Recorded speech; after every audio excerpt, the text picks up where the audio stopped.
Sorry about that, guys. My fraps, I just had a bit of a thing here, but we saw Vengeful Spirit time putting off a stun, cancelling it again, and then casting it because he thought Vengeful Spirit was going to cast a stun. Then we saw Vengeful Spirit not casting a stun, and then we saw casting a stun the Vengeful Spirit again. Illusory Orb flying through, and Spectre's now sitting on 10 HP. He's probably going to go down pretty soon. But like I was trying to say, sorry about that, I had a frap session. I'm going to unpause the game now. So we do see Vengeful Spirit going down. Vengeful Spirit goes down to this puck. He's now trapped in some bushes over here. He's not going to go down. He does have enough mana for an Illusory Orb. Or is he going to go down? In fact, we do see an Assault also now going onto mid lane here. This Necrolite might very well go down if he doesn't have the mana for heal. We do see an ultimate being cast off, and he does in fact pick off John's head. So is he going to go down here? No, he doesn't. So double damage Necrolite, tanking 3 arrows and killing off John's head. So, ooh, and Fairy Dragon still, maybe he's just waiting for a right moment to get out of there, or he's just bringing his bottle to him. So, in that instance, if you were a DK and you had your Dragon Blood, yeah, you would have tanked it, fine, no problem whatsoever. But, whoa, going down 1 for 8 in the mid game here, it's not like there's been a lot of action either. It's just been some sick roaming.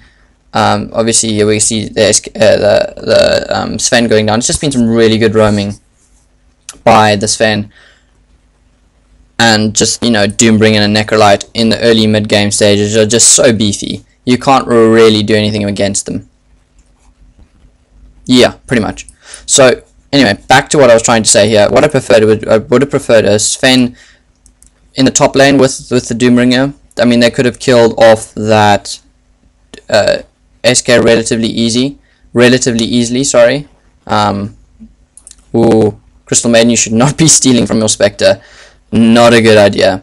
Anyway, so I would have seen a Sven preferring to get the kills here, but he didn't get the kills, and we saw a Doombringer farming up instead. If you can dual lane a Sven and a John picking up a kill there, if you can level a Doom and farm up a Sven at the same time, because like I said, Doombringer is relatively level dependent rather than farm dependent. He doesn't, in my opinion, work so well into a late game as a farmed Sven does. I mean, farmed Sven can just lay down so much more DPS than a farmed Doombringer can.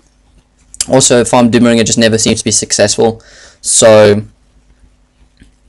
yeah, if you can do that and manage to level up a Doombringer and farm a Sven at the same time, basically the role of your dual lane is completely complete. And the fact that you can also have a Vengeful Spirit roaming the map, I mean, that's just like the perfect combination. That's what I would really do. The reason Doombringer is played as a solo hero at the moment is because I think a lot of teams haven't, and why he's failing so much is I think a lot of teams really haven't yet figured out why or how Crystal Maiden going down here, Swap saving the Sven from being killed off here by Love, Ultimate being popped here by Sven, he might go down here. Love is just tanking this Vengeful Spirit.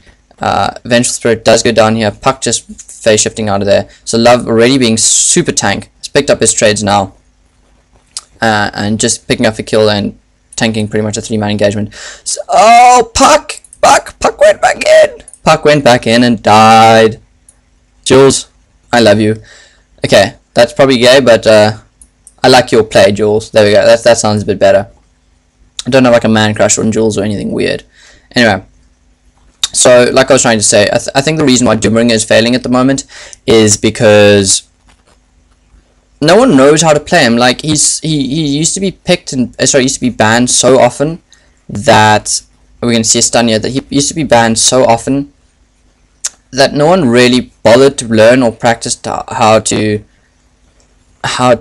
play with him. And so at the moment, what we're seeing is just teams picking him because he's not being banned and not figuring out actually how to play with him so well. We do see a HappyFeet picking up a kill here on the Vengeful Spirit. John just surviving here, but we do see a Doom going off onto the SK, so he's going down here. Also, Woods being picked off on the SK by this Puck who's going in the last moment, and Crystal Maiden is in fact going to go down here. So we do see this Doombringer pick up another kill. However, John being a tank at the moment, sitting with 1,309 HP, that Dragon Blood level 1 making a huge difference. I don't see why it didn't finish it earlier. Juking them to perfection! Using the crow there to give him sight and just juking them. That's an embarrassment. Really quite funny. lots of team commentary going on at the moment. HappyFeet lolling at the other team over here. But so yeah, are working out quite well now. HappyFeet really catching up in terms of team kills. I think at the moment the fact that the early game sort of, like I said, the early game advantage that this lineup here from SoftVision had is actually not working out so well. We do see Spectre trying to do some Molini creep pulling over here. Now that everyone's back to it, but I'm going to do a quick creep check. We're going to see 71 on this SK. We see 95 on the Spectre in 60 minutes. That's really good of him. 52 on the DK. 106 on the Necrolite. He's picked up plate mail already, so he's going to be going through anything else, and the rest of the creep farm is pretty much irrelevant in terms of that team. So only one hero really getting up a lot of farm from the SoftVision's perspective. We see Smoke of Deceit being popped as well. No, we don't see Smoke of Deceit being popped, sorry. But we do see Sadist Aura being picked up now. And plate mail, so he's going to be picking up an early Shivas on that Necrolite. Necrolite setting at 1500 gold, so relatively soon we're going to see a Shivas being finished on him. ASK just picking up trades at the moment. Trades I really like compared to compared to Mana Boots, especially when you have a Crystal Maiden in your team. You really don't need Mana Boots, and it's such a good alternative because it gives you more move speed, more HP if you need it, and you can switch it to Intel trades, and it's just as effective. We're going to see SoftVision working together really nicely as a team here, giving them that early game advantage and just nailing down on that tower. So just a quick early game analysis of what's been going on.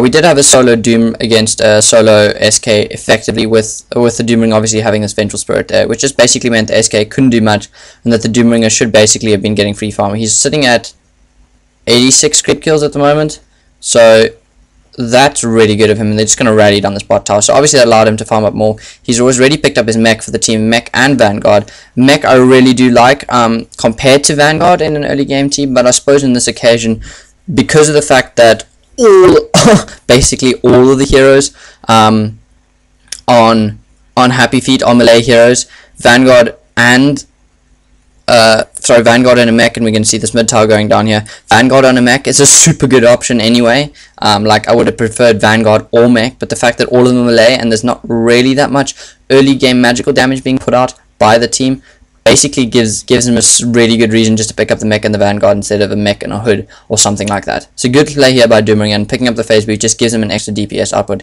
We do see SK going in here with an ultimate and a stun.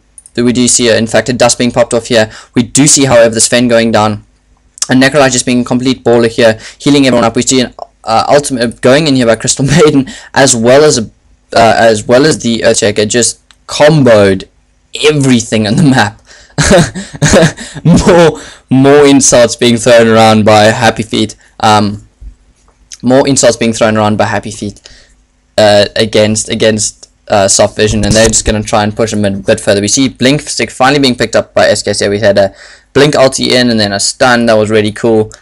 Crystal Maiden as well, just going in with her ultimate. Crystal Maiden, when Crystal Maiden can pull up an ultimate, you know that Crystal Maiden's a good player.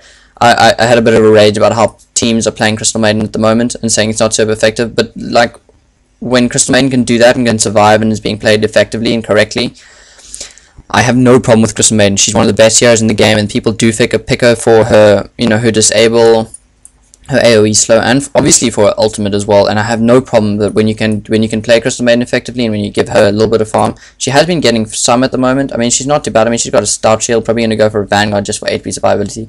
So she's pretty stacked in terms of Crystal Maiden.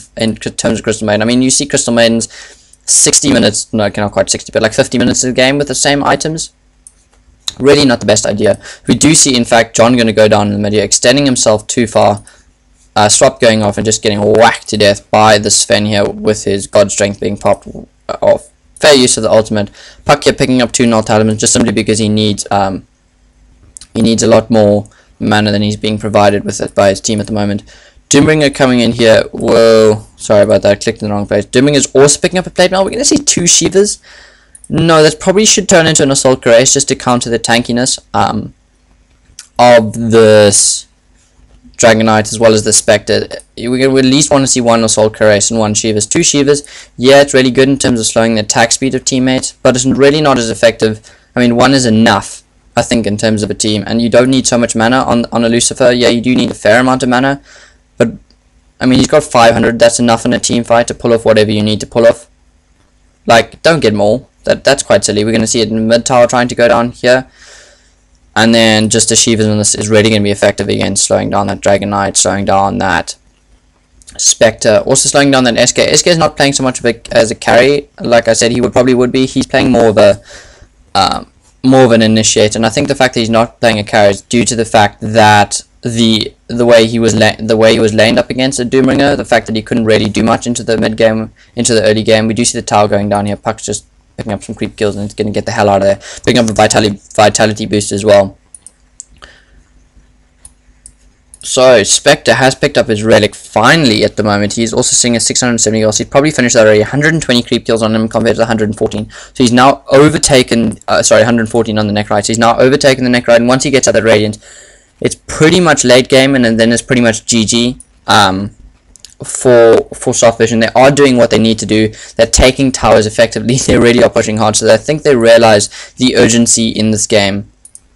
And they realize the fact that they need to push at the moment, and they need to push really hard. So anyway, SK playing, May playing on the SK, playing the role of an initiator rather than of a carry SK with Radiance as well, because obviously you have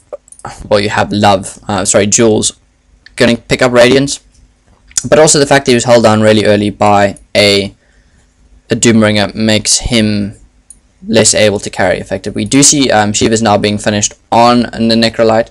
Necrolite against the DK. I don't like the way the DK was played. I don't like his item build up. Yeah, bottle strategy does remove your need. Sorry, does remove your need for that Dragon Blood, but it really, in terms of lane survivability and surviving gangs, you know, one level of stun is enough. So I don't like the way he was played. But that being said, this Necrolite did really outplay him, really outfarmed him as well. So the Dragon Knight's now sitting at 81 creep kills compared to like the 120, so he's 40 creep kills behind, and that's very, very significant. We did see this SK here just smacking down on the top tower, but there seems like they might be trading towers at the moment. No, but Spectre has joined bot to push them back. So like I said, I didn't like the play of this Dragon Knight. He has picked up a Lothars now. My Frap's having a funny wobble again. Excuse me.